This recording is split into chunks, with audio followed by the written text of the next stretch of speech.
took a nice bath. Throat problem.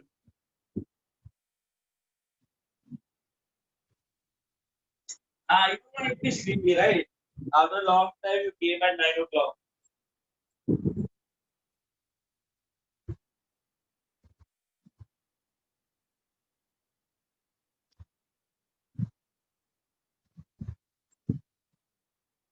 Okay, we'll do one thing before starting this class, right? We will do certain kind of experiments here.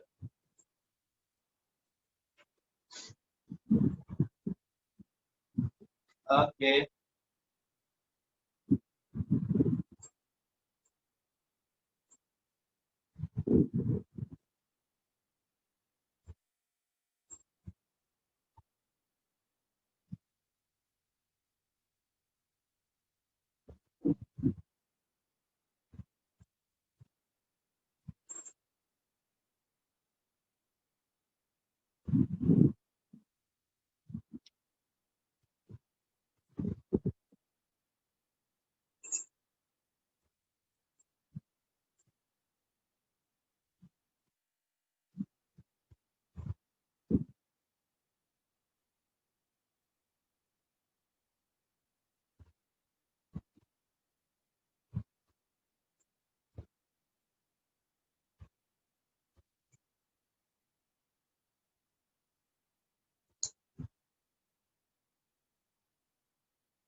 कुछ चीजें study कर लेते हैं Bohr model से पहले. Bohr model ने क्या क्या किया, कैसे कैसे किया, थोड़ा बहुत आइडिया हो जाएगा.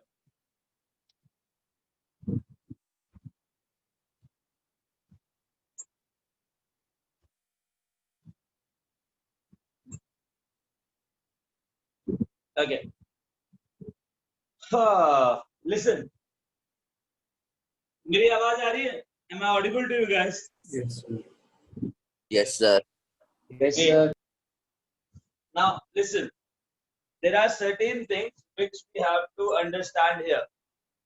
Right? वो certain things कौन कौन सी जरा जान लो. पहला some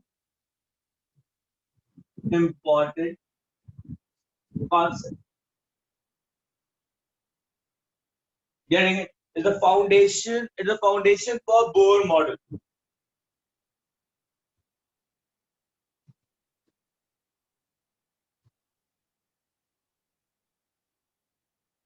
Okay. Now होता क्या है? Suppose करो मेरे पास ना एक पॉजिटिव चार्ज है और एक नेगेटिव चार्ज है. लेट्स से ये चार्ज Q1 है और ये चार्ज Q2 है. Right? Now whenever I have a positive charge, whenever I have a negative charge, दोनों चार्जेस के बीच में क्या होगा? अट्रैक्शन होगा कि रिपल्शन होगा? Attraction. Attraction होगा, right? So they have attraction, right? Now understand that that force of attraction, that is known as electrostatic force.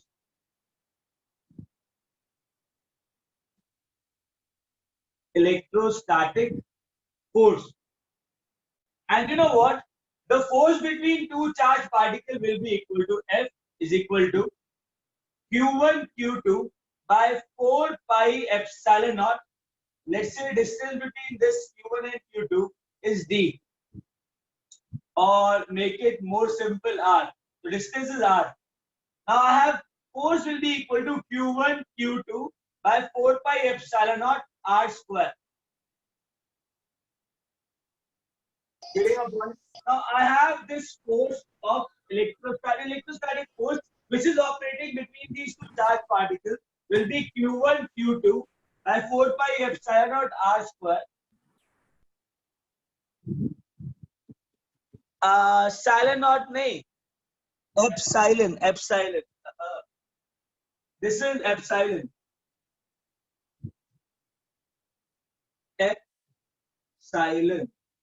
Or this is not. Epsilon naught. No. I'll come to that point. This is force. Now understand that the direction of force will be there. both charges are attracting each other by that much amount of force. Electrostatic force of attraction. And you know what?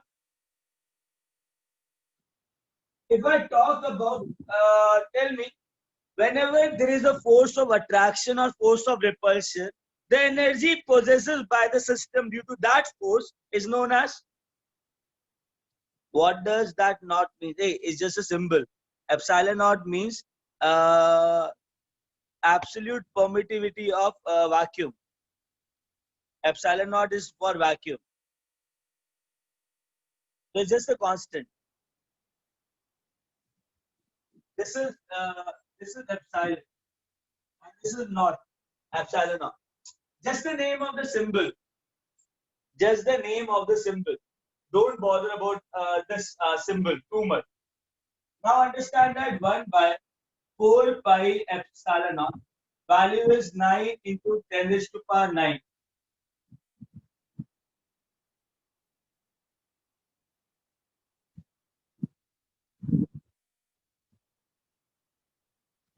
What is R? Distance. I'll explain you everything. Now understand that Q1 and Q2 are charges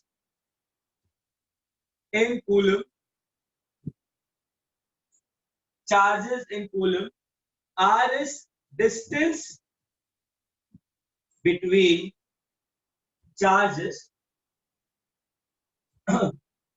in meter. And the value of 1 by 4 pi epsilon naught is this. Now this is the force of attraction or repulsion between two charged particles.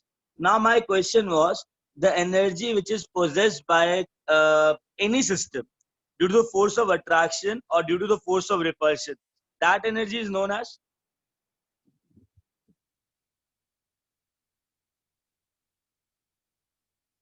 That energy is known as? Potential. हाँ,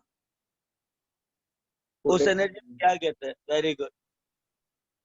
AU003 nice. और हाँ correct. G016 R010 correct. Yeah.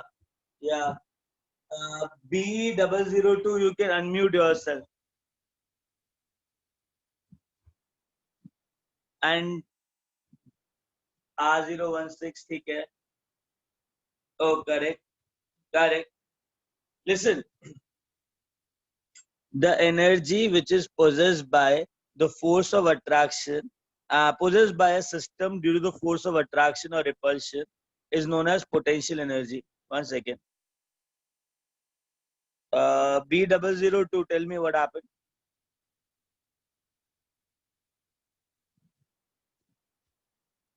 Hello. Yeah. You can speak now.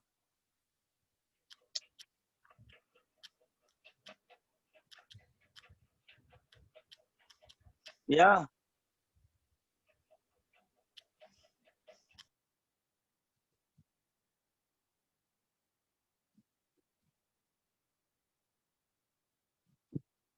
Okay. ये क्या हुआ? Give me a minute, huh?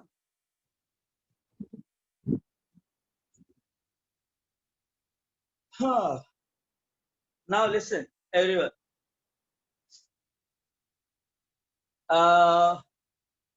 Q1, this is the electrostatic force of attraction. ठीक है. अब तुमने बोला जो भी अट्रैक्शन और जो भी रिपल्शन की वजह से एक एनर्जी कंटेंट आता है सिस्टम के अंदर, that energy content is known as potential energy. मैंने मान लिया. ठीक है. नाउ अंडरस्टैंड दैट अगर दो चार्जेस हैं Q1 and Q2, समझना इस चीज को. अगर दो चार्जेस है Q1 and Q2, getting it? Now understand that either I have a force of attraction or I'll have a force of repulsion, right? Now force of attraction की वजह से एनर्जी रिलीज होती है और फोर्स ऑफ रिपल्शन की वजह से energy, attraction की वजह से स्टेबिलिटी आती है कि अनस्टेबिलिटी आती है?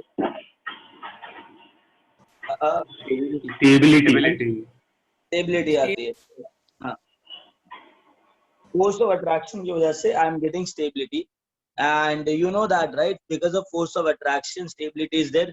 Because of stability, energy loss takes place. Because lesser the energy content, greater will be stability. ना? Yes, sir. Yes, sir. Yes, sir. गरम बिठाया था, right? Now understand one thing. Whenever I have Q1 and Q2 and I want to calculate the potential energy between them, the distance between Q1 and Q2 is R.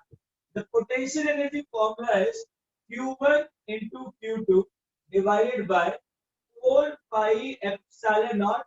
Instead of R square, I'll be having R. Tell me if I have both positive charges,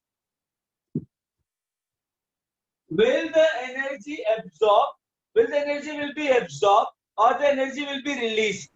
Released. Very good. They are plus Q1 and plus Q2. Will they attract each other or will they repel each other? Repel. Repel. Well, Repelling each other, stable or unstable? unstable. Unstable. Unstability, they will gain energy or they will lose energy. Lose What? energy. If I am giving you large amount of energy, you become stable or unstable? Unstable. Unstable, right?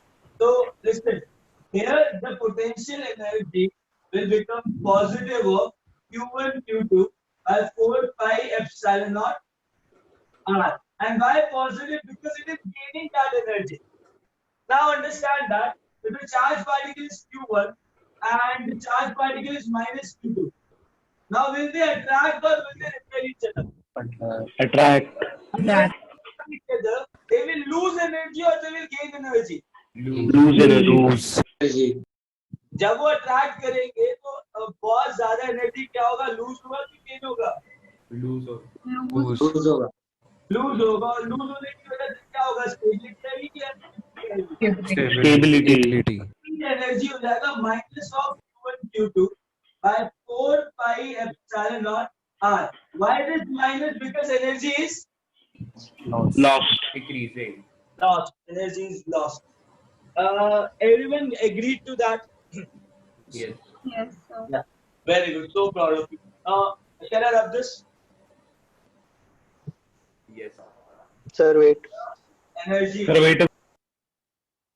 Yeah.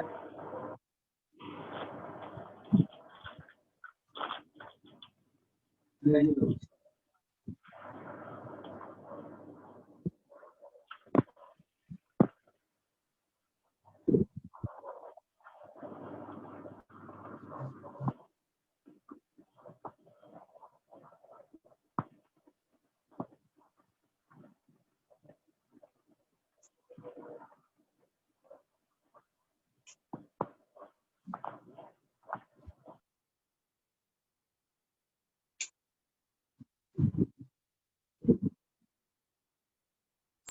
Sir वो side में दिख नहीं रहा है.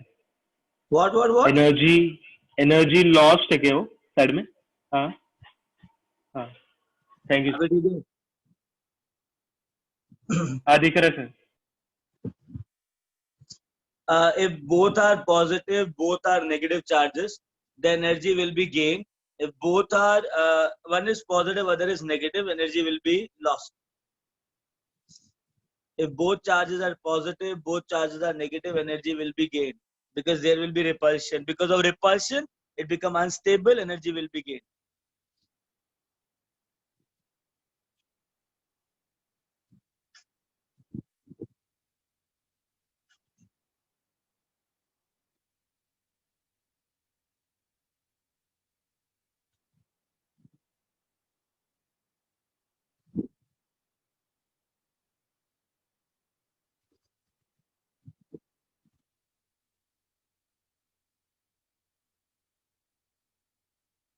Yes, sir. Done.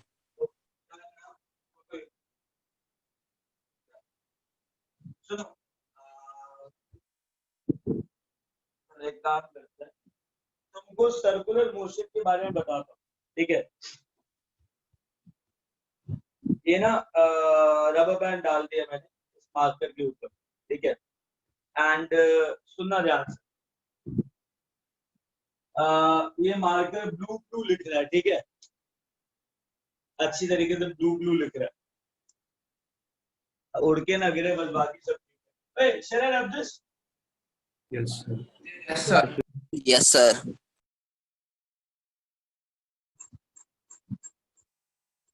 एक छोटा सा experiment करते हैं।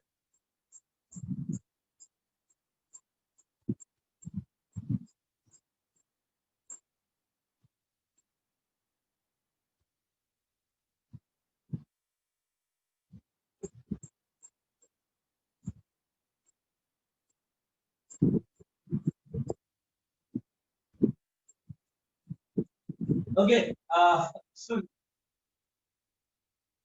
क्या होता है, मार्कर पेन, देखो ये रबर है ना, रबर बहुत ढीला है बेटा। फोर्स का जो फॉर्मूला होगा ना, that is in that formula of force there will be R square, this is a force formula, and for potential energy there will be single R, not R square. सुनो,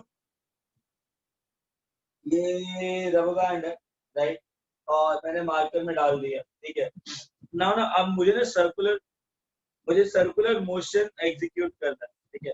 अब मैं जब circular motion execute करूंगा, just इस rubber को देखना जो बहुत ढीला है अभी, ठीक है।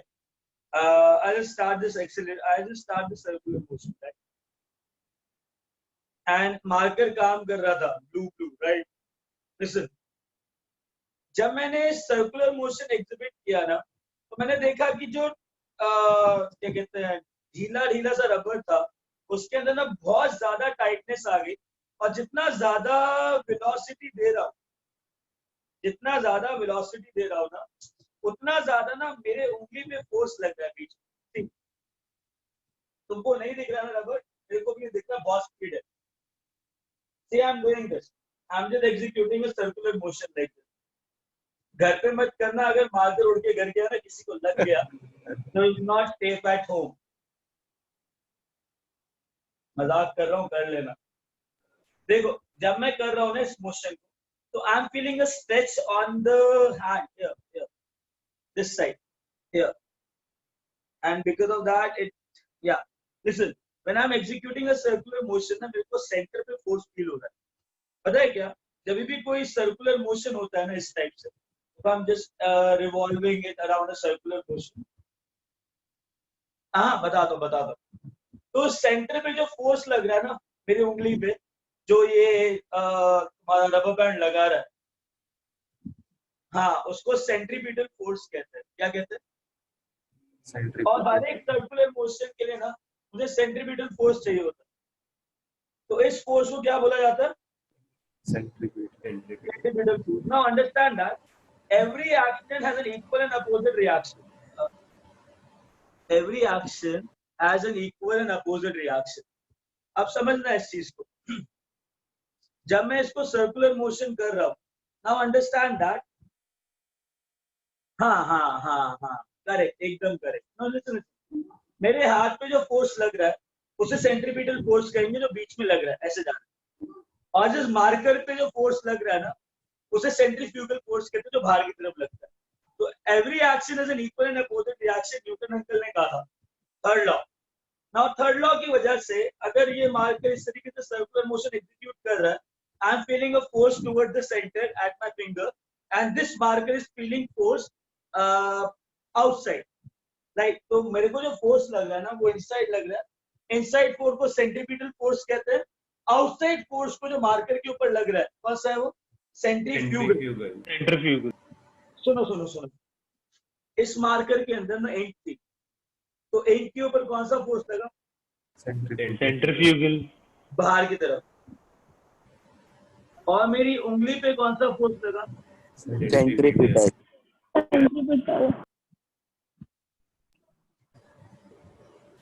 जो मार्कर ब्लू ब्लू लिख रहा था, वो क्या हुआ? जितनी भी इंक थी इसकी, वो किस साइड शिफ्ट हो गई? पीछे। पीछे की हाँ, उस पे तरफ। कौन सा फोर्स लगा? Centrifugal. अब मेरा जो हाथ लाल हुआ उस पे कौन सा फोर्स लगा? Centripetal. Centripetal. सेंट्रीपिटल। तो Centripetal. हमेशा ये चीज याद रखना कि दो टाइप के फोर्स होते हैं सर्कुलर मोशन, एक होता है सेंट्रीपिटल और एक होता है सेंट्रीफ्यूगल। और पता है क्या, हर एक सर्कुलर मोशन के लिए ना एक सेंट्रीपिटल फोर्स चाहिए होता है जो कि बीच में लगता है ऐसे टुवर्ड्स द सेंटर। अगर वो सेंटर वाला फोर्स नहीं हो ना, सर्कुलर मोशन नहीं होगा। Always remember that to execute a circular motion, I do require a centripetal force. Getting a point? In case of this rubber band, there was a tension. जो tension मतलब खिंचाव, right? जो tension इसके अंदर आया ना, जिसकी वजह से circular motion हो रहा था, वो tension force center पे आ रहा था।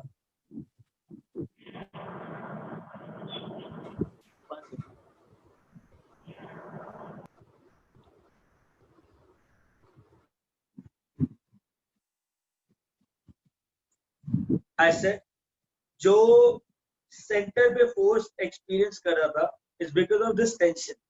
उस टेंशन की वजह से सर्कुलर मोशन हो रहा था। तो हमेशा याद रखना, कभी भी कोई सर्कुलर मोशन होगा ना, उस सर्कुलर मोशन में there will be a force which is directed toward the centre. वो से सेंट्रीपिटल फोर्स कहते हैं। जब तक वो सेंट्रीपिटल फोर्स नहीं होगा ना, सर्कुलर मोशन नहीं होगा। So I do require a centripetal force for any circular motion. Always remember that, right? Now understand some fact.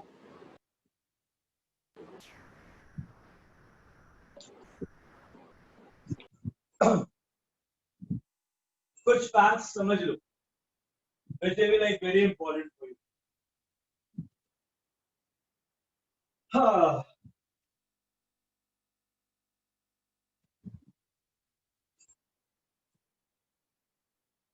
Circular motion. Now understand that in the center, if I have a thread and any object is moving in that circular motion, right, in this direction with the velocity v, getting it? मैंने कहा था जब भी कोई circular motion होगा ना, now understand that this is thread. Now this is a force which I was experiencing. At that force I told you it is tension, because वो जो खिंचाव मुझे मिल रहा था ना, because of this thread, तो tension है वो। Yeah, centrifugal force is produced as an effect of centripetal force. That is a reaction of the centripetal force.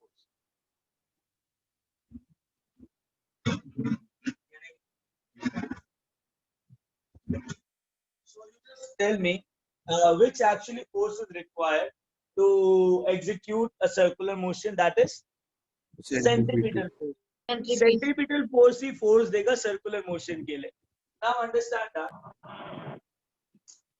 इस thread में क्या circular motion provide कर रहा था? Yes. हाँ, tension. Tension जो था ना, which is a force which is providing circular motion. Circular motion वाला जो force होता है ना, उसको बोलते हैं mv square by r. This is centripetal force. mv square by r. What is r? Radius. What is m? M is So that is F mv square, no? one second. Speed, velocity. Kindly mute yourself for some 5 minutes, then we'll discuss.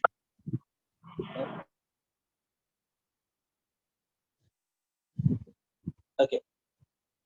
Now listen. What I told you,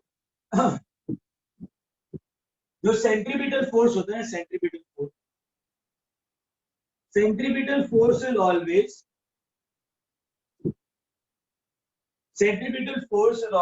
mv square by r. I just write down again.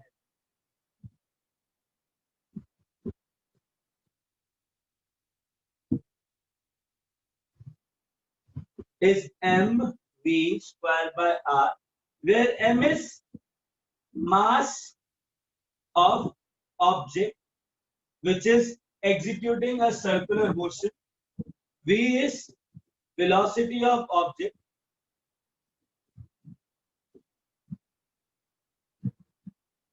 R is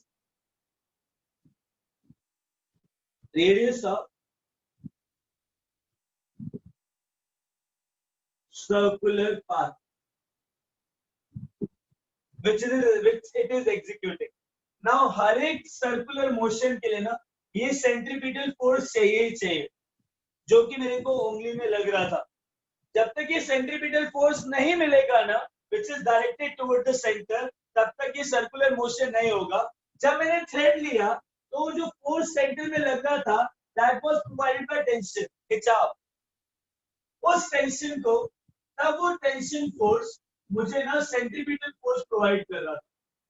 तो centripetal force कौन सा force provide कर रहा था इस case के अंदर? tension. अब suppose करो this is sun.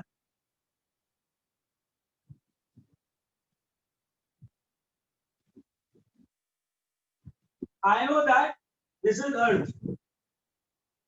This earth is revolving around the sun. Right? This is earth. Now understand that the earth is also executing a circular motion. Now obviously when earth is executing a circular motion, I will be having a centripetal force towards the sun. जब तक वो force नहीं मिलेगा, तब तक circular motion नहीं होगा. Now understand that I know that centripetal force is equal to mv square by r. तो इस चीज के अंदर मुझे बताओ centripetal force कौन सा attraction force दे रहा है? Gravitational. हाँ, Gravitational force. Earth is getting attracted towards the sun with the help of gravitation force. हाँ बेटा, there is some another calculation involved here. Now assume Earth is revolving in a circular motion. Just assume it. I agree to it, but just understand that. Use ideal condition. Later on, you will come to know why it is elliptical in physics. Okay. Now, centripetal is equal to tension in case of thread. Because of the tension force, I am getting the force in this towards the center. Now understand that Earth जब sun के towards attract कर रहा है, तो उस attraction को कौन सा force बोलते हैं? ये जो force है ना, attractive force. Gravitational. मेरे पास एक attractive force center में होना चाहिए. ये force को क्या बोलेंगे? Gravitational force. Gravitational force. पता है क्या?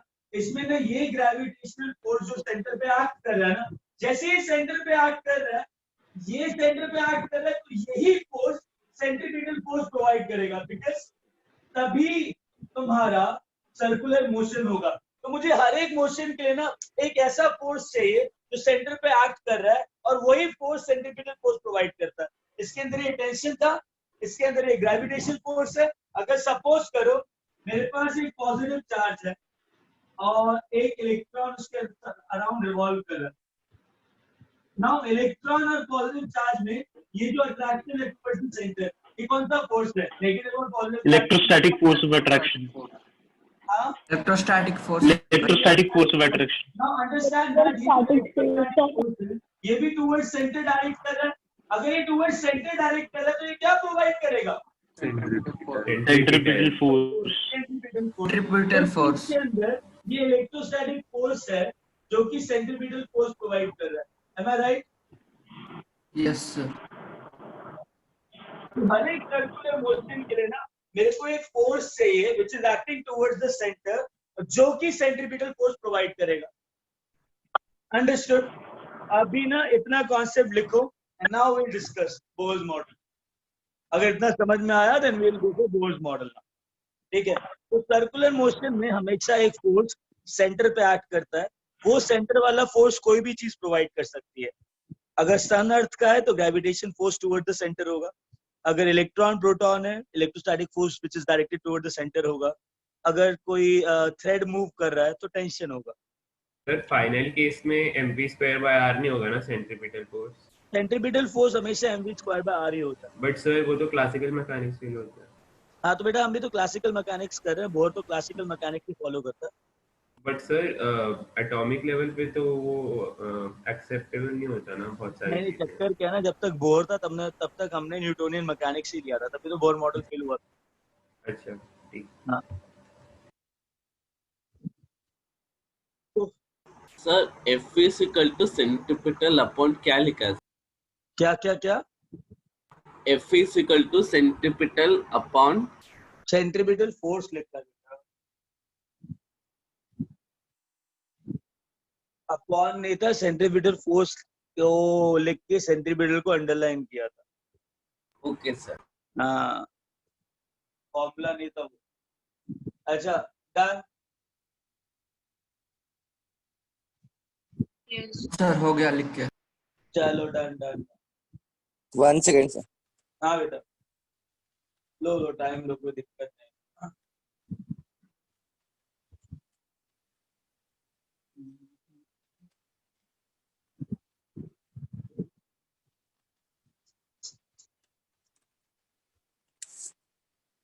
ओके,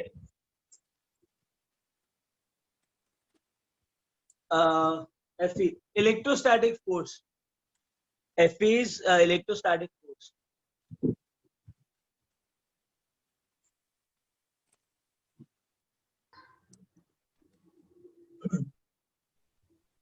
जो इलेक्ट्रोस्टैटिक फोर्स है अट्रैक्शन का,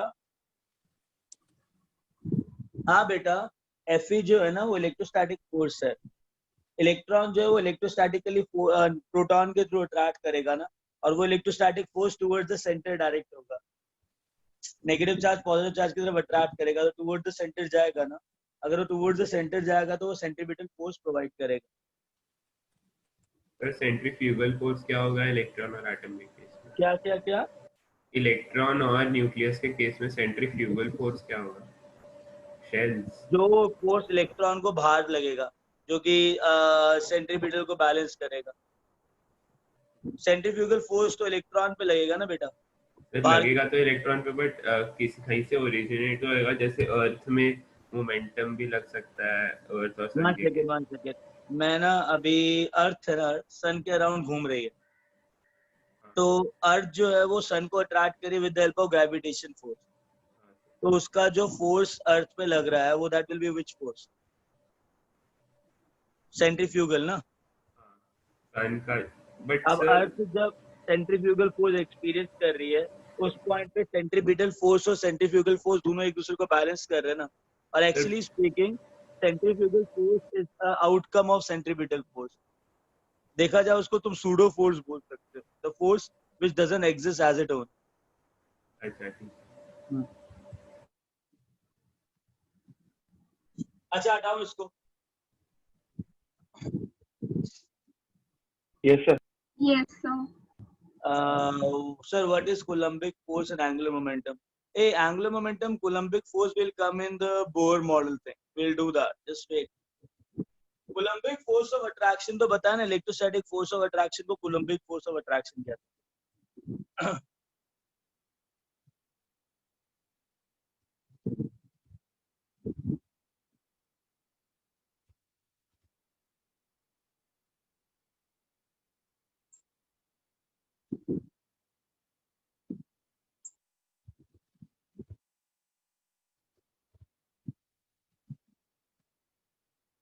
चलो आगे चले।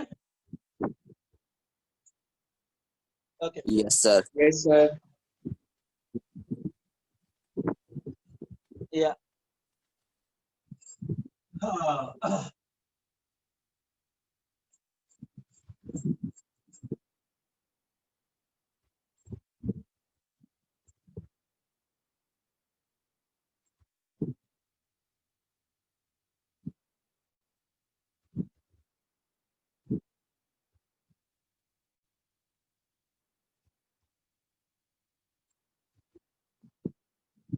अच्छा अभी ना सुनो,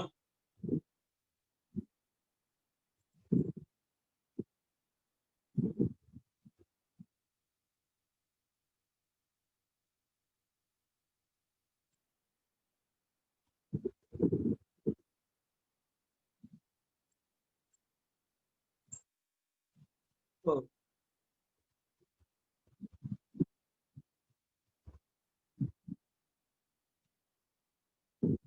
Okay, listen. Thought process क्या thought process. Suppose मैं यहाँ खड़ा हूँ और इंफिनिटी पे न्यूक्लियस है, इंफिनिटी पे, ठीक है? तो क्या न्यूक्लियस मुझे अट्रैक्ट कर रहा है क्या? According to suppose करो I am an electron, right? And this is a nucleus which is initially at an infinite distance. Getting it? Now, initially, there will be infinity distance between this electron and this nucleus. क्या कोई force of attraction होगा? No. नहीं, No. No, sir. Repulsion होगा? No, sir. No. No. ना तो attraction होगा ना repulsion होगा, तो energy कितना? Few. बाबा energy कितना? 0. Zero. Zero. Energy zero. तो मान लिया तुम्हारे पास energy ना zero. Yeah, correct. 100% correct. तो infinity पे energy that will be zero. ठीक है, infinity पे energy is zero. Now understand. According to Bohr uncle ना, वो न्यूक्लियस से मैं इलेक्ट्रॉन हूँ ना, मेरे और उस न्यूक्लियस के बीच में ना बहुत सारे एनर्जी लेवल हैं जिनको एनर्जी शेल्स कहते हैं. तो उनको तुम ऑर्बिट भी कह सकते हो. Please mute yourself in between. Don't unmute. Aditya, just mute yourself. Yeah. Now listen. If I have distance between the nucleus and the electron is infinity, right? तो उसने कहा ना बीच में ना बहुत सारे एनर्जी लेवल्स होते हैं. तो सपोज करो यहाँ पे ना एनर्जी लेवल 1 है, this is energy level 2, energy levels है बहुत सारे. तो let's say these are the energy levels जहाँ पे ना ये इलेक्ट्रॉन जंप करते हुए पहुंच रहा है. ठीक है. नाउ अंडरस्टैंड दैट सपोज जैसे ही इलेक्ट्रॉन यहाँ पे आया, तो ऑब्वियसली जैसे ही इलेक्ट्रॉन यहाँ पे आया तो न्यूक्लियस इस इलेक्ट्रॉन को क्या करेगा? Attract. अट्रैक्ट करेगा. Because of attraction energy lose होएगी. Energy release. सपोज करो ये पहला लेवल था, देखिए काम करता 1 2 3 4 5 6. ठीक है, दिस एनर्जी लेवल इज 6. हाँ, इनफाइनाइट एनर्जी लेवल्स. तो इन्फिनिटी पे देखो ना, वो तो इन्फिनिटी वाला हो गया, but there will be finite energy levels. Infinity वाला केस हमने ले लिया. ठीक, अब सुनो ध्यान से. समझना, जब इलेक्ट्रॉन न्यूक्लियस से इंफिनिटी पे था तो कोई अट्रैक्शन नहीं था. My force of attraction was 0, repulsion was 0, energy was 0. When I came closure towards the nucleus, now nucleus ने मेरे को अट्रैक्ट करना शुरू किया, and because of that attraction what will happen? I will Lose energy. Lose energy. lose energy. I will lose energy in the form of photon. Suppose करो मैंने 1 joule का photon तुमको दिया. अगर I have given 1 joule energy to you in the form of a photon, तो एक बार बताओ मेरी एनर्जी कितनी थी पहले? Zero. जब मैं पास आया न्यूक्लियस के तो मैंने एनर्जी दिया, अपने अंदर से दिया तुमको एनर्जी, तो मेरी एनर्जी कितनी हुई? Negative. 0 थी. नेगेटिव में चले. Negative. दिया तुमको negative.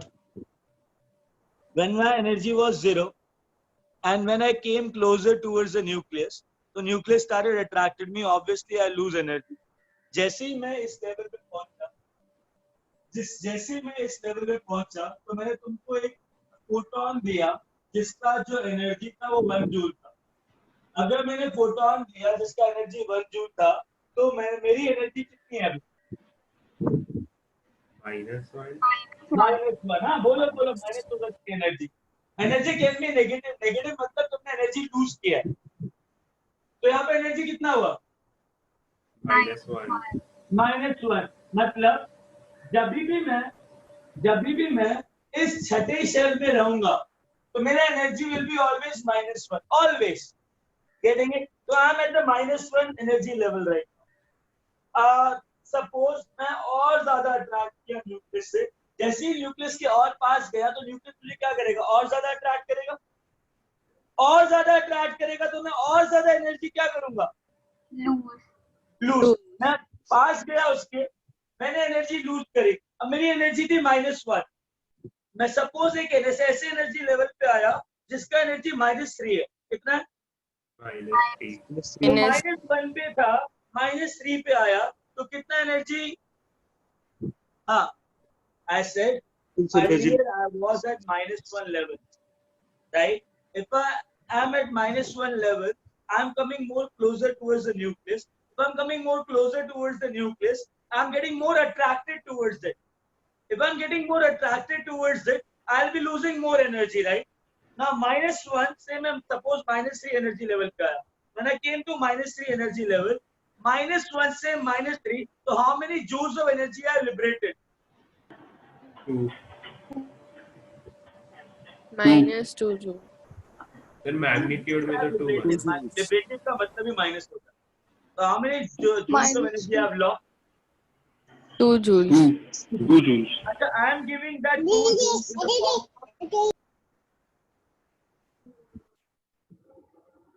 One second, yeah.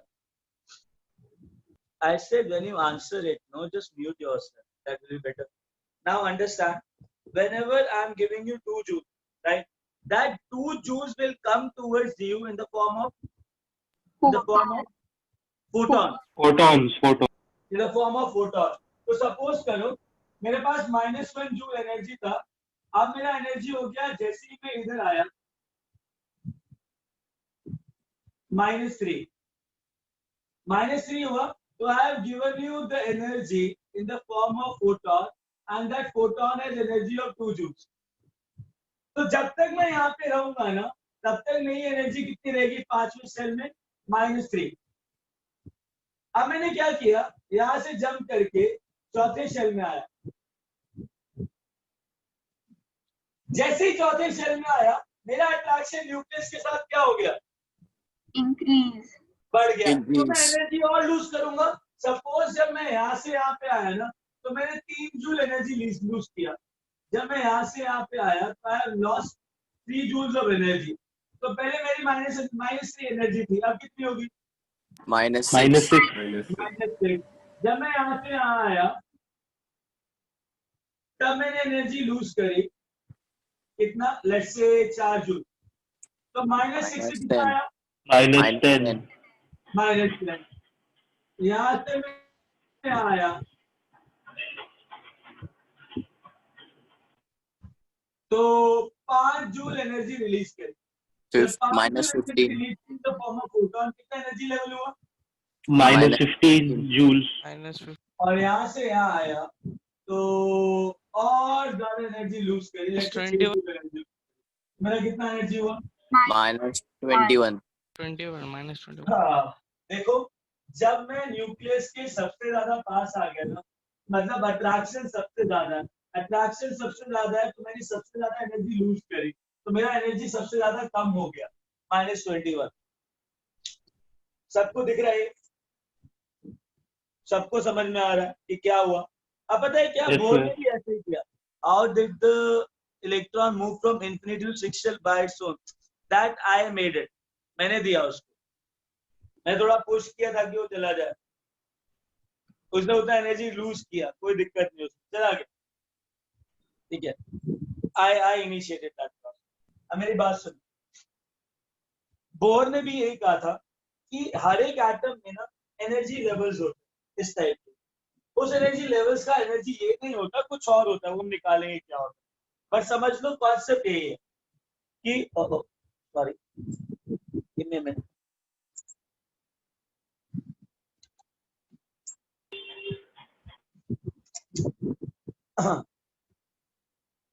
Sir compulsory होता है कि बस एक ही फोटोन निकलेगा हर एनर्जी लेवल से दूसरे में, कितने मिनट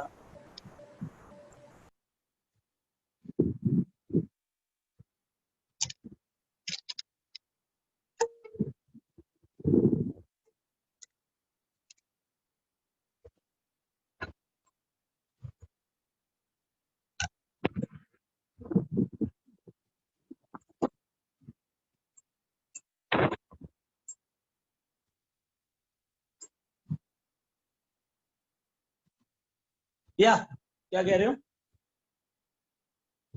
सर कंपलसरी होता है क्या कि हर एनर्जी लेवल पे ड्रॉप करने पे, हर एनर्जी लेवल ड्रॉप करने पे केवल एक ही फोटोन निकलेगा? मेरी एनर्जी कम हो रही है तो मैं एनर्जी लूज करूंगा या गेन करूंगा?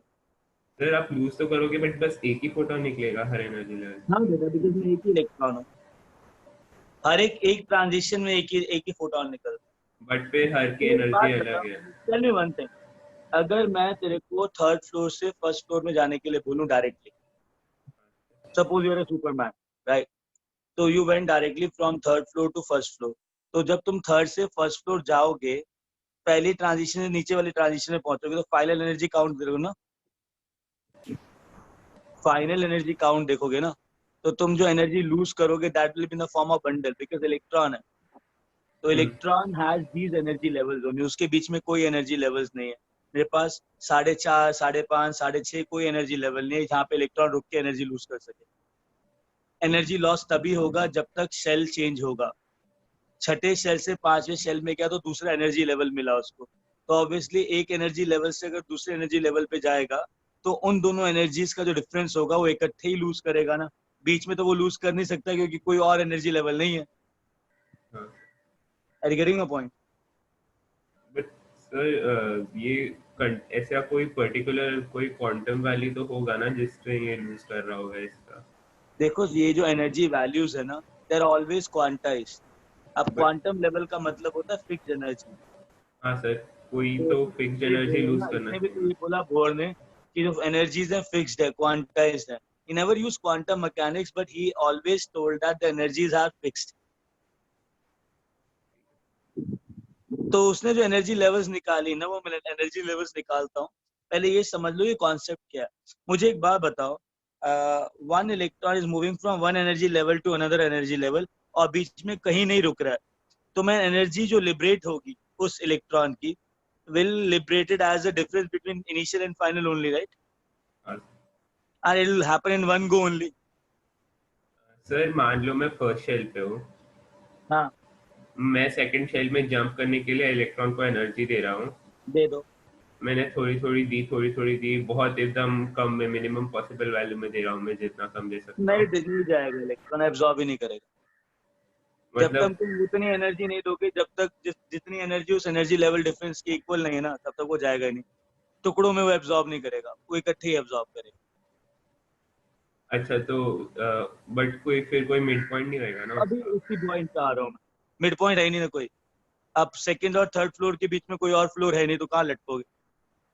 बट सर वे तो ऑर्बिटल्स में सब ऑर्बिटल्स भी होते हैं, सब ऑर्बिटल्स को। चक्कर क्या, वो तो क्वांटम की बात कर रहे हो ना, श्रोडिंगर। अब भोर अंकल के बीच में श्रोडिंगर लेके आओगे तो फिर कैसे काम चलेगा, ठीक है। है ना? अंडरस्टैंड? मैं बोहर मॉडल डिस्कस कर रहा हूँ कि बोहर ने क्या किया।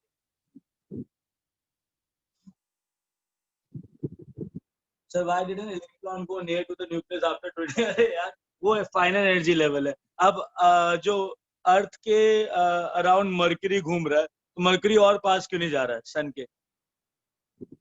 उस एनर्जी लेवल, उस डिस्टेंस पर फोर्स ऑफ अट्रैक्शन और सेंट्रीपिटल फोर्स बैलेंस कर रहे हैं एक दूसरे को। हाँ, अब सुनो, ध्यान से सुनना। हाँ, चलो, मैं कह रहा हूँ कि इलेक्ट्रॉन एक एक करके जा सकता है और इकट्ठे भी जा सकता है, बट उसने कहा कि जब तक इलेक्ट्रॉन इन एनर्जी लेवल्स में रहेगा ना, तो इलेक्ट्रॉन की एनर्जी -1, -3, -6, -10, -15, -21 ही रहेगी। नाउ अंडरस्टैंड दैट इलेक्ट्रॉन पहुंच गया -21 पे। मेरी आवाज ब्रेक हो रही है? नहीं सर, पर दूर जाने के बाद थोड़ी फेंट फेंट हो जाती है सर। क्या? आप दूर जाते हो तो थोड़ा फेंट हो जाती है आवाज। अरे बेटा, मेरा गला खराब है। Okay sir. हाँ, ठीक है। अच्छा, एनीवेज लिसन, एनर्जी को एनर्जी, इलेक्ट्रॉन को एनर्जी को, रुको रुको रुको, सब बता, सुनो ध्यान से। पहले इतना समझना है कि एनर्जी लेवल का कॉन्सेप्ट क्या है, एनर्जी लेवल्स का एनर्जी कितना, इतना समझ में हाँ आया? सर। हाँ, बस इतना ही कम समझो अभी। एक अगर सपोज करो, क्वेश्चन ये है कि अगर इलेक्ट्रॉन छठे शेल से डायरेक्टली फर्स्ट शेल पे गया, छठे शेल का एनर्जी कितना है? One. -1। पहले शेल का एनर्जी कितना है? -21। -21. डिफरेंस कितना आया? 20. अगर एक इलेक्ट्रॉन छठे शेल से डायरेक्टली पहले शेल पे गया ना, तो वो इलेक्ट्रॉन एक फोटोन देगा, सिर्फ एक फोटोन डायरेक्टली गया है, राइट? तो -1 से अगर -21 पे गया ना, तो मैंने तुमको एक फोटोन दिया जिसके पास एनर्जी कितना था? 20 जूल. 20 अच्छा, -20 जूल, राइट? मेरा एनर्जी कितना है अभी जब मैं पहले शेल पे हूँ? -21. मुझे दूसरे शेल पे जाना है, मुझे कितना एनर्जी दोगे? 6 तुम जूल। दोगे, 6 joules. तो तुम मुझे 6 जूल दोगे, बोलोगे सर ये लो 6 जूल का फोटोन, अब आप जा सकते हो। तो मुझे अगर पहले शेल से दूसरे शेल पे जाना है, मतलब -21 से -15 तक जाना है, तो तुम मुझे 5 जूल, सॉरी कितने, 6 जूल 6 जूल. 6 जूल दोगे। अच्छा एक बात बताओ, मुझे तीसरे शेल पे जाना है तो मेरे को ही जाने का दूसरे शेल, तो 11 जूल का 11 देंगे. तुम 11 जूल दोगे ना, मैं डायरेक्टली दूसरे पे जाऊंगा, मैं बीच पे आऊंगा ही नहीं।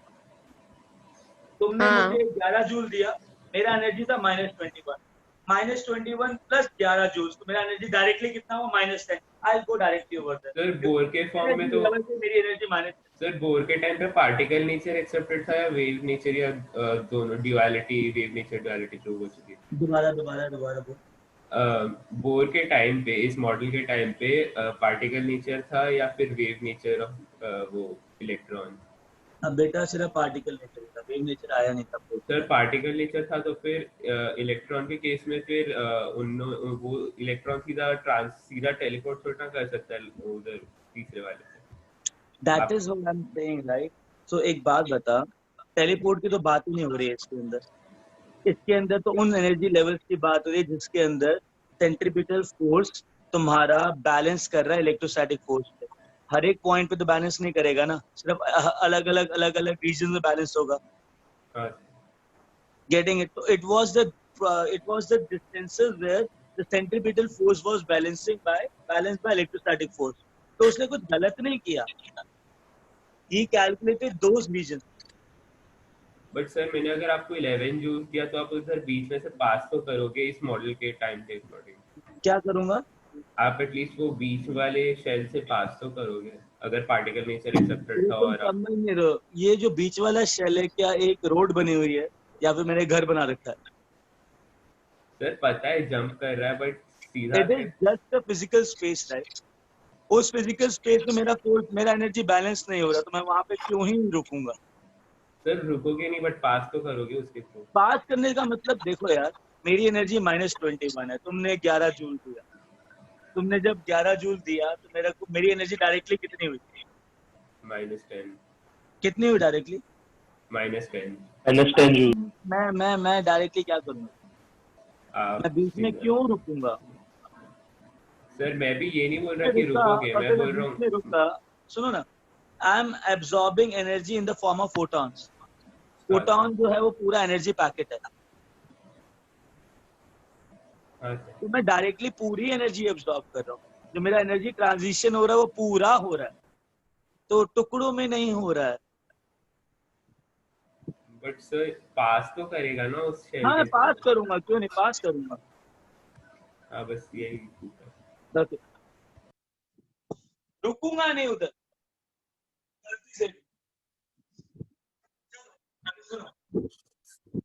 इतना समझ में आया? ध्यान से सुनना, -21 से -10 तुमने 11 जूल दिया। मेरे को ना चौथे ऑर्बिट में जाने का, क्या करूं? -21 है, मेरे को फोर्थ ऑर्बिट में जाना है।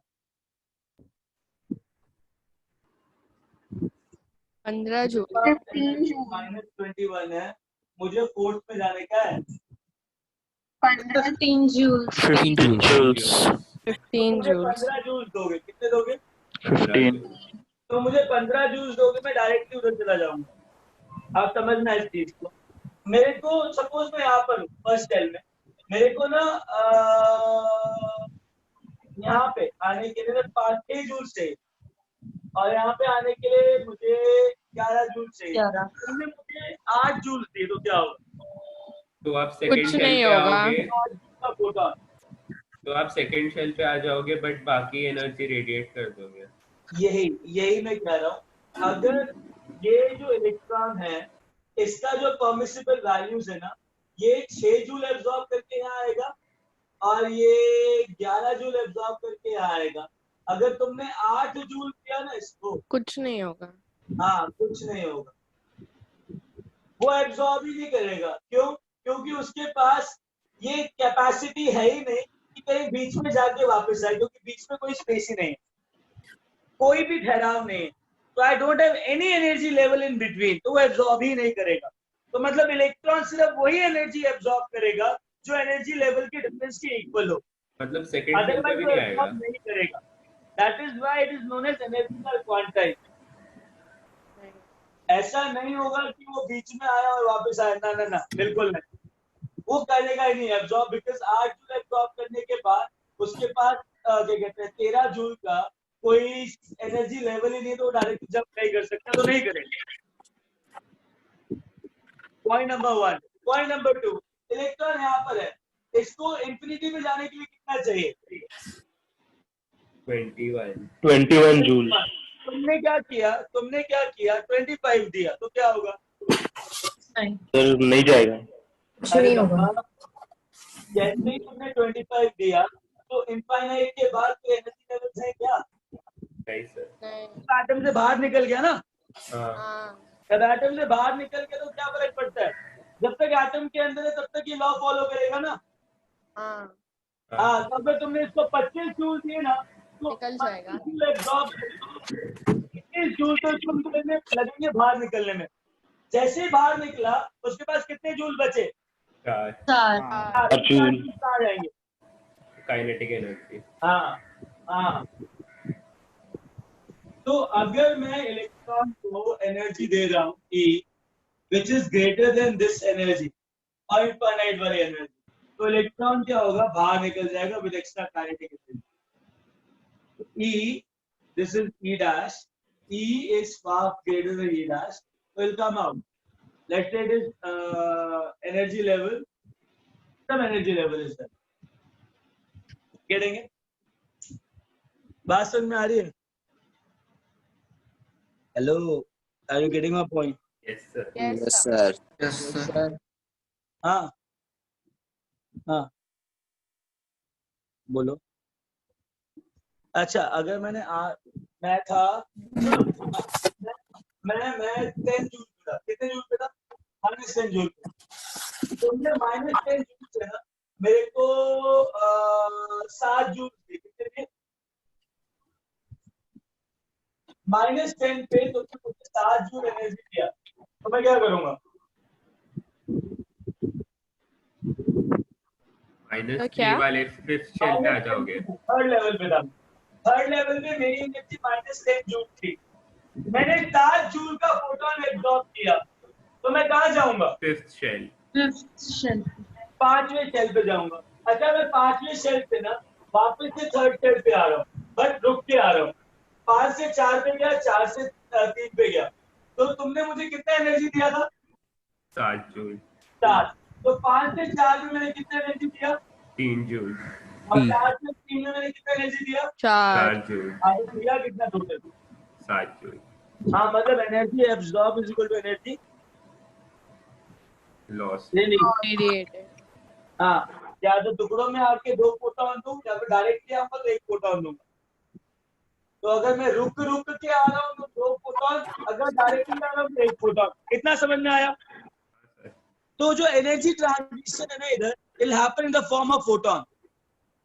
डायरेक्टली अगर मैं छठे शेल से पहले शेल पे आया 20 जूल दूंगा 1 फोटोन। अगर मैं छठे से 5वें पे, 5वें से चौथे से, तीसरे पे, तीसरे से दूसरे पे, दूसरे से 1 पे जब आया तो मैं डिफरेंट 5 फोटॉन्स दूंगा तुमको। तो ये मेरे ऊपर है कि मैं रुक कर आऊं कि डायरेक्ट आऊं, वो मैं कंट्रोल नहीं कर सकता। Are you getting my point? Sir तो अगर मैंने किसी भी केस में 6 वाले शेल पे छोड़ दिया तो वो कुछ भी कर सकता है, या तो हाँ 6 से अगर 4 पे तुमने चला छठे जाएगा, वाले फिर 3 2 1। हाँ अगर तुमने छठे वाले शेल पे छोड़ दिया तो 6 to 5 भी हो सकता है, 6 to 4 भी हो सकता है, 6 to 3 भी हो सकता है, 6 to 2 भी हो सकता है, 6 to 1 भी हो सकता है डायरेक्टली। उसके बाद अगर 6 to 5 हुआ तो 5 to 4, बहुत सारी पॉसिबिलिटी। Getting a point? तो अल्टीमेटली 1 पे ही जा रहा है, फर्स्ट शेल पे जा रहा है, या तो रुक रुक के जाए या डायरेक्टली जाए। Yes sir. हाँ मैंने कहा कि अगर मैं छठे शेल पे हूँ तो मैं अगर पहले शेल पे जा रहा हूँ तो मैं अलग अलग जा सकता हूँ और इकट्ठे जा सकता हूँ। मैं 6 to 1 डायरेक्टली गया, ठीक है, या 6 से 5 गया, 5 से 4 गया, 4 से 3 गया, 3 से 2 गया, 2 से 1 गया, 6 से 1 गया, 6 से 2 भी जा सकता हूँ, 6 से 3 भी जा सकता हूँ, 6 से 4 भी जा सकता हूँ, 6 से 5 भी जा सकता हूँ। बहुत सारी पॉसिबिलिटीज है, तो हर एक पॉसिबिलिटी में मैं एक अलग एनर्जी दूंगा। Are you getting a point? Because उन दोनों एनर्जी लेवल्स का जो डिफरेंस है वो अलग ही है। You understood? अब Yes, मुझे sir. Last question in order to confirm everything, everyone I am asking you this, electron जो है वो थर्ड लेवल पर है। कितने लेवल पे? थर्ड। थर्ड। उसका एनर्जी कितना है? -10। -10। अगर मुझे उसको जस्ट एटम के बाहर निकालना है, जस्ट एटम के बाहर निकालना है, मतलब इंफिनिटी तक लेके जाना है। जस्ट का मतलब होता है उसकी एनर्जी जीरो करना, इंफिनिटी पे निकालना ताकि न्यूक्लियस को अट्रैक्ट न करे। 10 joules. मुझे ना कितना एनर्जी देना पड़ेगा? 10 joules. सपोज करो वो -10 पे था, मैंने उसको 15 जूल का फोटोन फेंक के मारा, 10 जूल। तो तो क्या निकल होगा? जाएगा बाहर। निकल जाएगा बट काइनेटिक एनर्जी के साथ। एनर्जी इजेक्ट हाँ, होएगा। that is Bohr model। मतलब जब तक एटम इलेक्ट्रॉन एटम के अंदर है तब तक वो एनर्जी लॉ फॉलो करेगा कि डिफरेंस पे ही जाएगा, डिफरेंस पे ही आएगा। बट एक बार वो बाहर आ गया तो फर्क नहीं पड़ता। करेक्ट? करेक्ट? Yes sir. तो इलेक्ट्रिक अफेक्ट करेगी, तुमने नहीं किया। Same as like photo electric effect only ना। हाँ सर नहीं बात। Yes sir. अच्छा, अभी हटाऊं इसको? हाँ सर। चलो अब मैं डेरिवेशन करते, डेरिवेशन राइट। सर अगर थर्ड शेल पे रहेगा और 3 जूल्स दिए तो कुछ नहीं होगा, राइट? थर्ड शेल पे हाँ कुछ नहीं होगा, यूजलेस की तरह पड़ा रहेगा, वो एब्जॉर्ब भी नहीं करेगा। ठीक है? Yes sir. सर उसका एक्चुअल रीजन क्या है कि एब्जॉर्ब नहीं करेगा, मतलब क्योंकि क्या ऐसा क्या तो क्या है नहीं। क्या क्या क्या क्या धीरे धीरे धीरे क्या? एक्चुअल रीजन क्या है कि एब्जॉर्ब नहीं करेगा? ऐसा तो है नहीं कि इलेक्ट्रॉन के पास कोई ब्रेन है कि मतलब नहीं मैं नहीं लूंगा। इलेक्ट्रॉन कैन नॉट एब्जॉर्ब और can not emit the energies which are not equal to the energy difference of energy levels। But sir अगर मैं उसको एनर्जी दे रहा हूँ तो उस तक पहुंचे तो गी हाँ उसको। पहुंचेगी, बट वो एनर्जी क्यों एब्जॉर्ब करेगा जब तक उसके पास कोई और एनर्जी लेवल नहीं है पहुंचने के लिए। एब्जॉर्ब करके कहाँ जाएगा मुझे पता। सर ऐसा भी तो हो सकता था कि वो 8 जूल एब्जॉर्ब करके वो फर्स्ट शेल पे जाके 2 जूल रेडिएट कर दे। अरे यार जब 8 जूल एब्जॉर्ब करेगा तो एक पर्टिकुलर स्टेट पे पहुंचेगा ना एब्जॉर्ब करके, वो स्टेट ही नहीं। If you are but electron को तो पता ही नहीं ना कि वो स्टेट एग्जिस्ट करता है कि नहीं। बट सेंट्रीफ्यूगल और इलेक्ट्रोस्टैटिक फोर्स को तो पता ना कि वो स्टेट एग्जिस्ट नहीं करती है। हाँ तो इलेक्ट्रॉन की आंखें और दिमाग नहीं है, बट फोर्सेस तो बैलेंस करने चाहिए ना। ठीक है यार चलो अभी सुनो।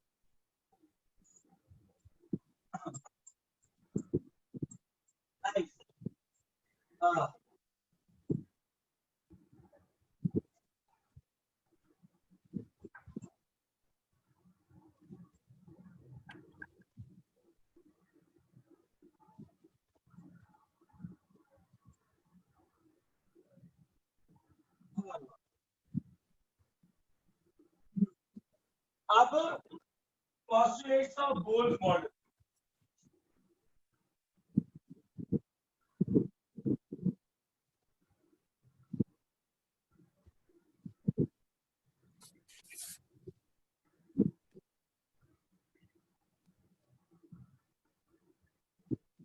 postulates of Bohr model. Right. Now, understand that what Bohr told. Bohr told that in an atom I have a nucleus. Okay, just mute yourself.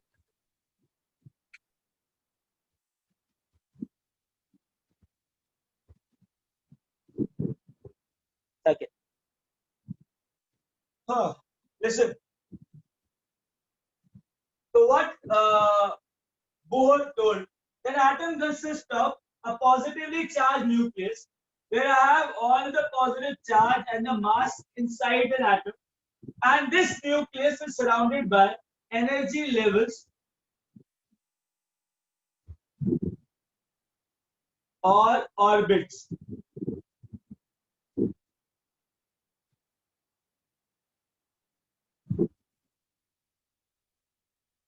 Now understand one thing. The orbit which is much closer to the nucleus is a station L, M, N, O, so on. या फिर orbit number 1, orbit number 2, orbit number 3, orbit number 4, orbit number 5, so on. So I have these energy levels. We call these energy levels as stationary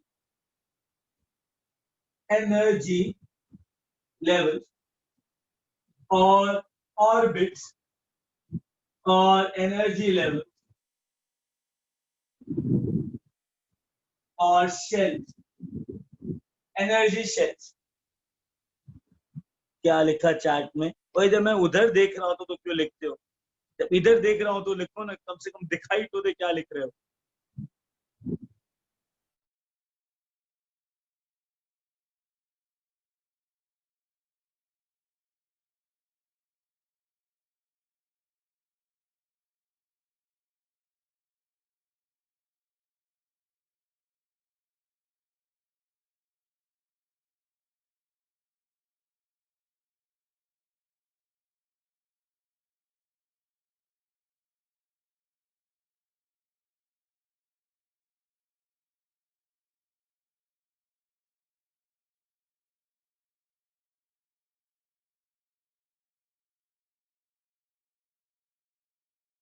sir आपका sir आपका audio नहीं है. Sir वो आपका audio नहीं आ रहा. आपका ऑडियो नहीं.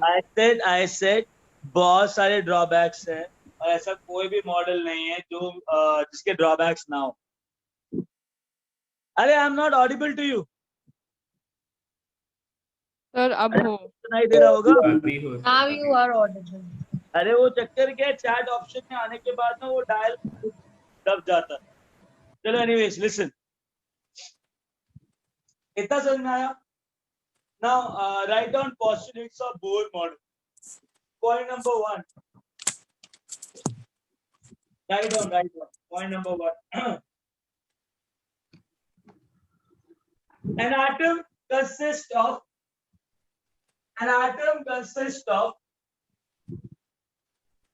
a positively charged nucleus. An atom consists of a positively charged nucleus and the electrons are revolving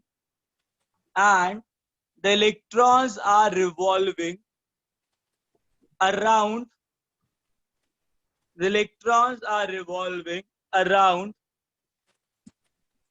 the nucleus in two-dimensional energy orbits. In two-dimensional energy orbits. Two-dimensional energy orbits / energy shells. The naming of the shells. The same point. Same point. The naming of the shells.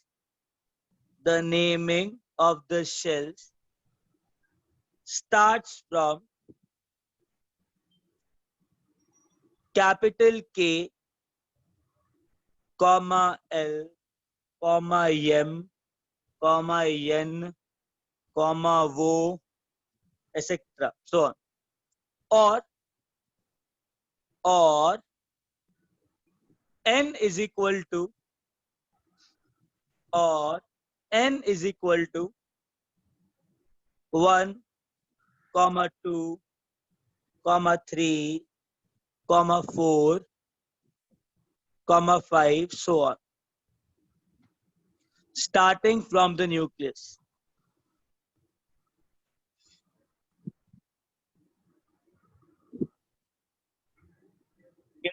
Second point, ये लिख लिया?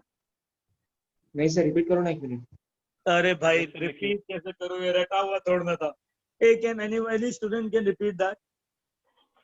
Yes, sir. An atom consists of a positively charged nucleus, and the electrons are revolving around the nucleus in two-dimensional energy orbit or energy shells. The naming of the shells starts from KLMNO or n is equal to 1, 2, 3, 4, 5 and so on, starting from the nucleus. ओए, हो गया तुम्हारा? Okay sir, thank you. मेरे को क्यों बोला, इसको repeat किया, उसको बोल रहा. चलो सुनो, let's get it. Let's write down second level, second point.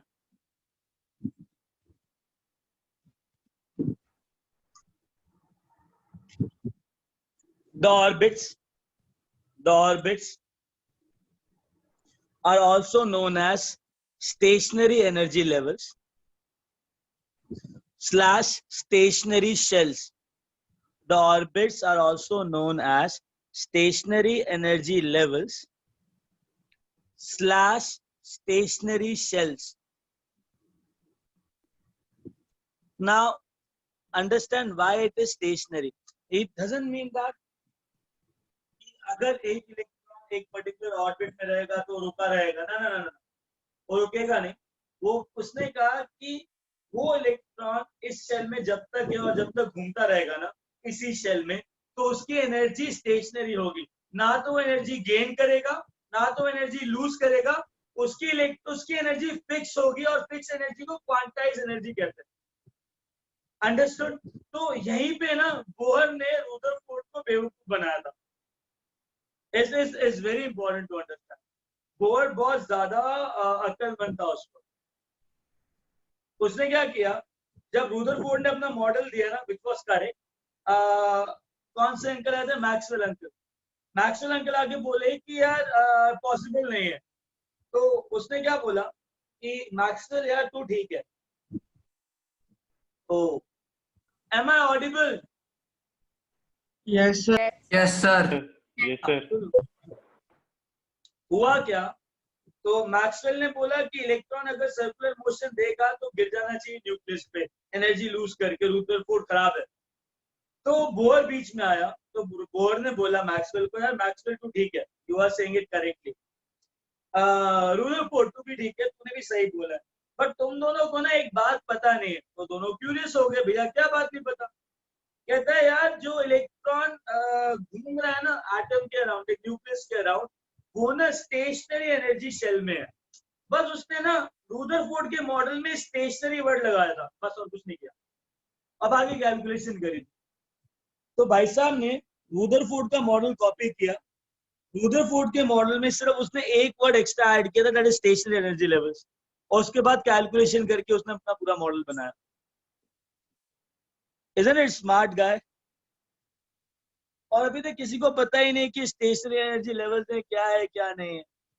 वो तो शुक्र है क्वांटम मैकेनिक्स का, जिसने प्रूव किया कि हाँ चलो ठीक है स्टेशनरी एनर्जी लेवल्स होते हैं. चलो लिखो, सेकंड पॉइंट क्या लिखा था? द एनर्जी ऑर्बिट्स और shells are also known as stationary energy levels और स्टेशनरी शेल्स. हाँ, बोहर रॉक्स. अच्छा, stationary shells. Now understand that. Write down stationary, not with respect to motion. The same point. Same point. Comma डाल के लिखो. Stationary, not with respect to motion. but with respect to energy. Stationary, not with respect to motion, but with respect to energy. That is, until and unless electron is not going to another shell, until and unless an electron is not going to another shell, till then it will not gain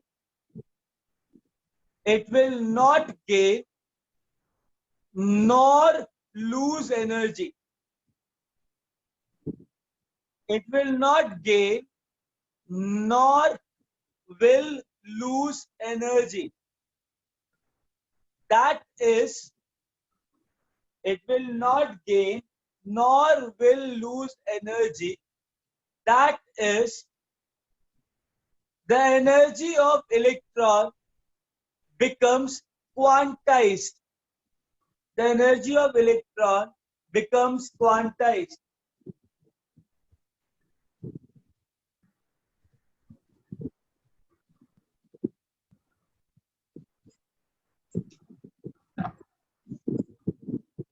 Have you understood? Okay, now very good. Now understand, he gave a particular thing for that. He didn't give sir, quantize का मतलब क्या होता है? बेटा fixed.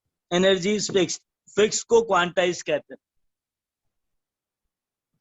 ठीक है, fixed value को quantize कहते हैं.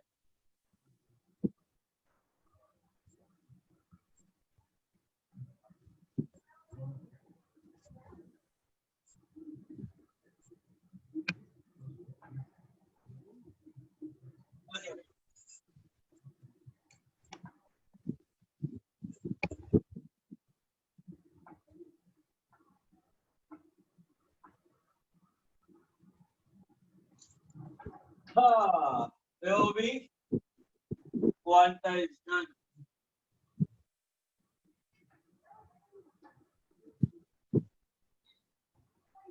Now, third point is a very important point, right?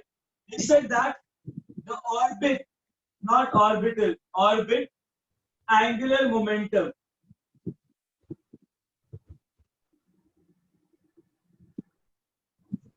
of an electron in a particular shell is also quantized.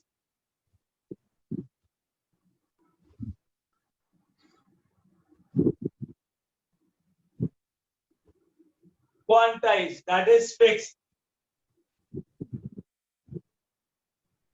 And it is equal to MVR. That is the orbital angular momentum formula. MVR is orbital angular momentum is equal to NH by 2 pi, where N is shell number, H is Planck's constant.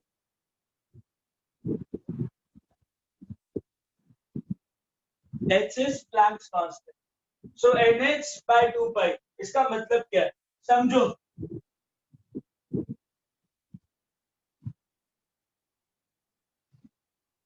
ये shell 1 है, ये shell 2 है, ये shell 3 है. Electron यहाँ था, radius इतना है. इलेक्ट्रॉन यहाँ था, रेडियस इतना है. इलेक्ट्रॉन यहाँ है, रेडियस इतना है. सर्कुलर मोशन का mass of electron is m. So mass of electron, ये फर्स्ट शेल है. तो mass of electron into velocity of electron into radius of electron in the first shell. पहले शेल में n की value क्या होगी? What is n value for cell 1? 1 1 1. तो क्या हो जाएगा? n is equal to 1. तो पहले शेल में if n is equal to 1, I'll be getting h by 2 pi. Yes, sir. Second shell में angular momentum या orbit angular momentum का formula for second shell it is equal to n is equal to 2. So 2h by 2 pi, that means h by pi. pi. Third shell में क्या होगा? n को क्या put करोगे? 3. 3h 3h by 2 pi. But इसका ना mathematical proof Bohr uncle ने दिया. He just blabbered that statement. Later on, we got that proof. The statement was correct according to the Bohr model.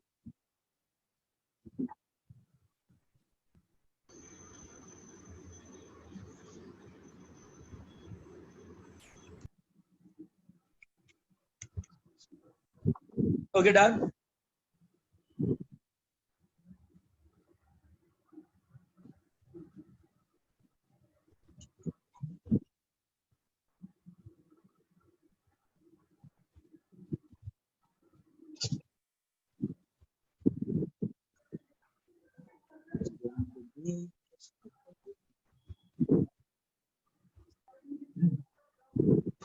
Shall I up this? Yes, sir. Okay. Write down. अच्छा, एक electron जब पास होता है अंदर वाले shell में होता है और वो बाहर जाता है तो एनर्जी गेन करता है कि लूज करता है? गेन करता है। गेन करता है। गेन के लिए ना सारे जी लिखना। हाँ, और अगर ऊपर से नीचे आता है तो लूज करता है। ठीक है, एक बात बताओ, गेन और लूज कितना करेगा? जो कि एनर्जी किसके इक्वल होगा? ना डिफरेंस होगा एनर्जी लेवल्स का। जितना डिफरेंस होगा किसका? एनर्जी लेवल्स का, राइट? तो लिखो 0.5 h by 2 pi. नहीं रे सर इस स्टेटमेंट के अकॉर्डिंग वही आ रहा है, आप सब्स्टिट्यूट करके देख लो। इस फॉर्मूला के अकॉर्डिंग वही वैल्यूज आ रहे हैं 0.5 h by pi. दोबारा बोल। 0.5 h by pi quantize value हो गया ना हर शेल का इस फॉर्मूला के according. 0.5 h by 2 pi quantize value क्यों? तो शेल पर डिपेंड करेगा ना, n तो 1 डालोगे ना। नहीं सर, बट फिर उसके बाद उस और 0.5 से इंक्रीज करो वो h by pi बन जाएगा, और 0.5 से इंक्रीज करो वो थर्ड शेल हो जाएगा। हाँ, तो 0.5 h by pi हुआ ना। अरे तो ऑर्बिटल एंगुलर मोमेंटम हुआ ना, वो तो वैल्यू है, तो उससे एनर्जी मिलती है ना। एनर्जी सुनो, ये वैल्यू है, वैल्यू ऑर्बिट एंगुलर मोमेंटम, और शेल का ऑर्बिट एंगुलर मोमेंटम फिक्स रहेगा, उसने ये बोला। तो शेल का एनर्जी कैसे डिराइव किया उसने? वो कल करेंगे, मतलब मंडे कल क्लास है अपनी। नहीं सर, परसों है शायद है क्लास है, कल है। कल करेंगे, कल एनिमेशन पूरा कल करेंगे एनर्जी का, डोंट वरी। बट अभी चौथा पॉइंट लिखो। Yes. Right? When an electron is making a transition, when an electron is making a transition from lower energy level to higher energy level, when an electron is making a transition from lower energy level to a higher energy level, then that electron will absorb,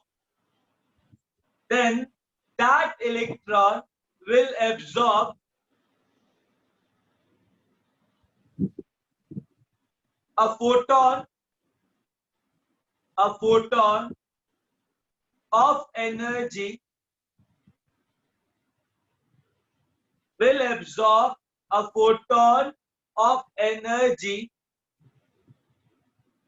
which is equal to a photon of energy which is equal to the energy difference, a photon of energy which is equal to the energy difference between photon of energy which is equal to the energy difference between subsequent shells. Subsequent shells. बात समझ में आई कि अगर electron नीचे से ऊपर जा रहा है तो उन दोनों वो उतना एनर्जी एब्जॉर्ब करेगा जो कि उन दोनों एनर्जी लेवल्स के एनर्जीज का डिफरेंस हो। बात समझ में आई? Right down Y for yes.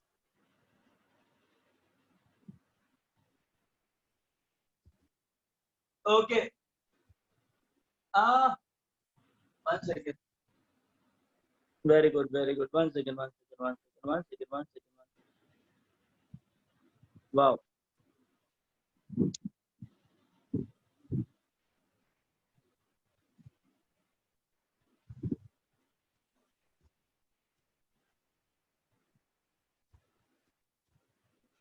तुम्हारा ना मतलब मोटिवेशन फैक्टर बहुत हाई है भाई।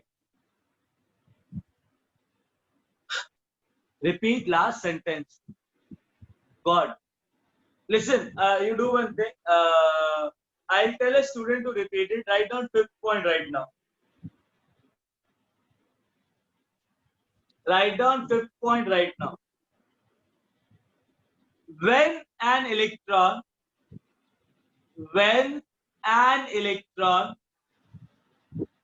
is making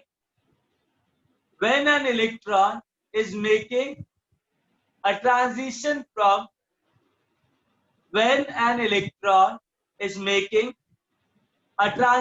from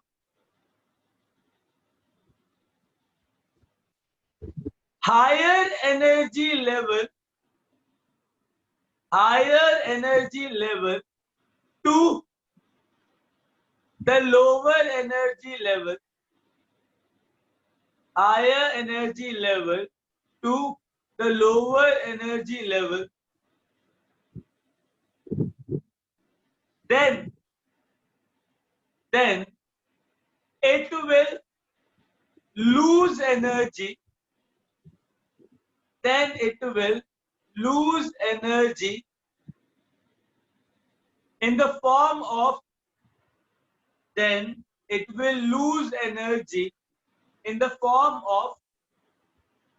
a photon. It will lose energy in the form of a photon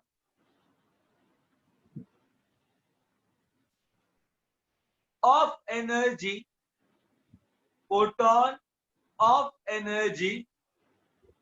equal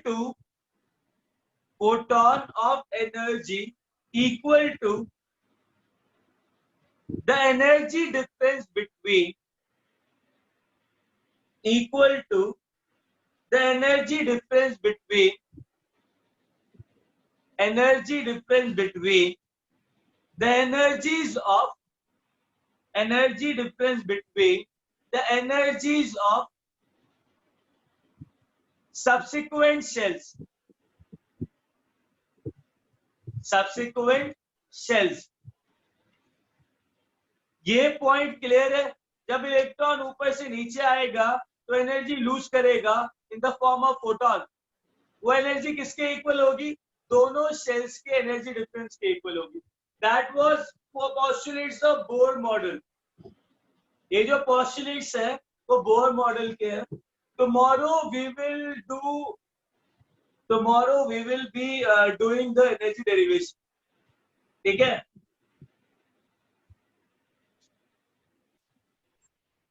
या चलो तुम एंजॉय करो। ब्रेकफास्ट किया तुम लोगों ने? यार ब्रेकफास्ट क्या ना, ब्रेकफास्ट करके आते तो बिना ब्रेकफास्ट करके मत बैठा करो। अरे यार ब्रेकफास्ट कर लिया करो।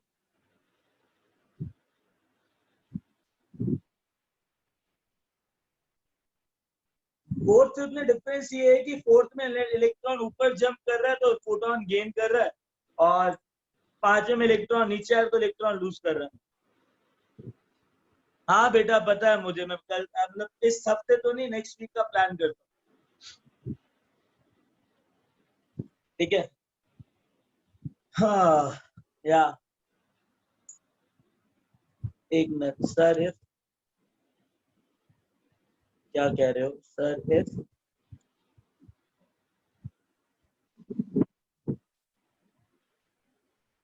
नहीं नहीं नहीं, अभी बनाएंगे, एनर्जी वर्सेस रेडियस ग्राफ भी बनाएंगे बनाएंगे बेटा। कल जब डेरिवेशन करेंगे तो सारे ग्राफ बनाएंगे, टेंशन मत लो, ठीक है। we'll make everything and we'll come to know everything mathematically also. आज हमने जो भी मैथमेटिकल किया है ना, मैथमेटिकल चीजें समझे, कॉन्सेप्ट समझे, वो कल लगाएंगे।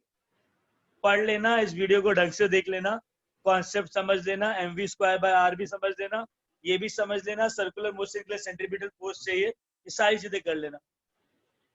नहीं ग्राफ पेपर की जरूरत नहीं। Because of attraction, electron is losing energy, right? Yeah, obviously it is losing energy.